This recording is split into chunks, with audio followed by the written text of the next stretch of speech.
Plūst akals sejā Rīgas dzestrā elpa. Zem kājām tumsā kaut kur ūdens urdz. Dveš saldu pretim ielu tumšās ailes. Un blakus dārzos klusi koki šalts. Pat vecpilsētas augsto torņu smailes kāpi debesīs, kā mirdzums, tāls un balts.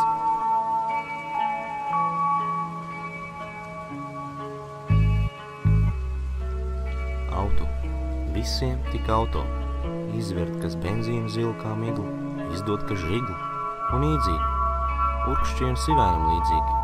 Nezinu tiešām, kā dzējnieki ļauj to. Kad es stāvu tāvos krastos.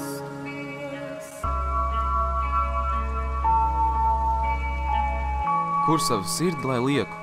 Nav man istabas savas, ne darba, ne mīļākās, kura atnāktu vakaros, noautu kurpes, novilktu zeķes un apliktu tās man kā šāli ap kaklu.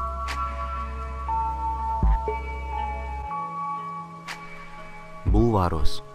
Dāmas, kur tievas un smalkas, kā spieķi, gaiņā no manis prom gaisu, ar savām rītzemju smaržām, satiku arī es tevi.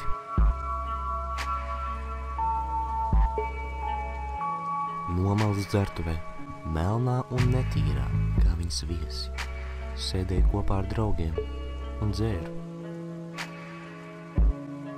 Mēs ejam krogā, kur katrā logā mirdz gaisma sarkana kā trakas lūpas, kur valda vienīgi vēl sirds un nelaimīgi žūpas.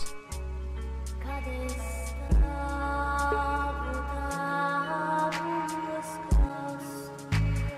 Naktī līdz 2 mēs sēdējām dzertuvē.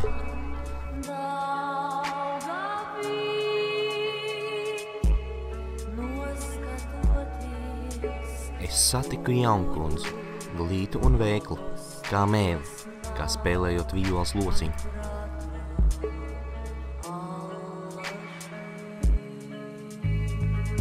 Beidzamais tramvajs uz Rīgu, no piestātnes atiet bez zvana. Beidzamais tramvajs uz Rīgu.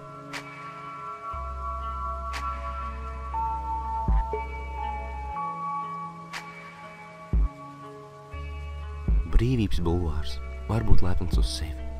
Savu vārdu viņš attaisno labāk par citiem. Afišas, afišas, pilsētu dvēseles, krāsainas, kliedzošas kā dāmu zeķis.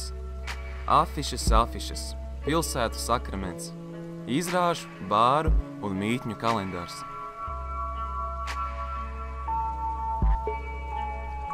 Nakts, stacija, uguns kā dzeltenas lupatas, konduktors nosvilpa 10. reizi, bet vilciens nekustējās. Konduktors nosvilpa 11. reizi, tas pats.